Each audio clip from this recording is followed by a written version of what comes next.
Ebig. Arabali investor boy.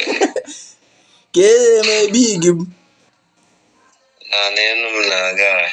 Na nwa tụkọrọ m na tụkata nsị ka mba online na ka na-emechara nwa aja interview nwe ya na-arụ ndị gọọmenti ekwere aka inye m ọrụ na sị ka m na-akpọ nwa araba m na fon ka m ka onwe ga-enye m advice n'ihe ike emego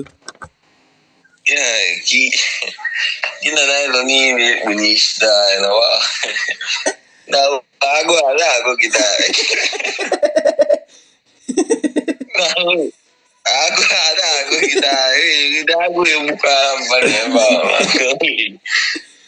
wee gaa ụmụ nwantụ bara ime gaa ka advice ị ga-enye m gaa ịtụbara mmadụ ime na-emebukwa m ka nye gị advice mana fọgit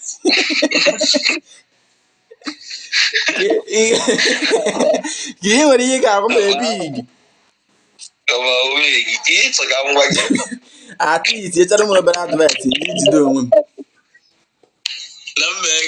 m echara m obere advice ndị ijide onwe m advice ị ga-eji jide onwe gị push harder keep up good work ara awala mmadụ boy na onwe advice ị nwere ike nye m push harder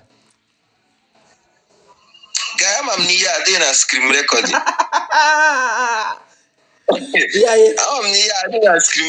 ana m live self na Facebook self ka uche gị dekwa ya Jesus bịa kwet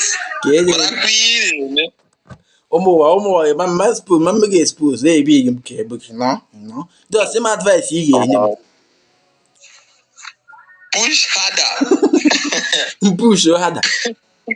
push harder boy keep up the good work like these few days this year niile nwego mgbawa obi inwe sha nwego nwa heartbreak inwe na nwego heartbreak heartbreak is steady enwe m heartbreak this morning sir so heartbreak now was a hobby ya ibu heartbreak ibu gị mkpa ya eke iji akwa ya na life shiri ike boy life shiri ike ezigbo ike boy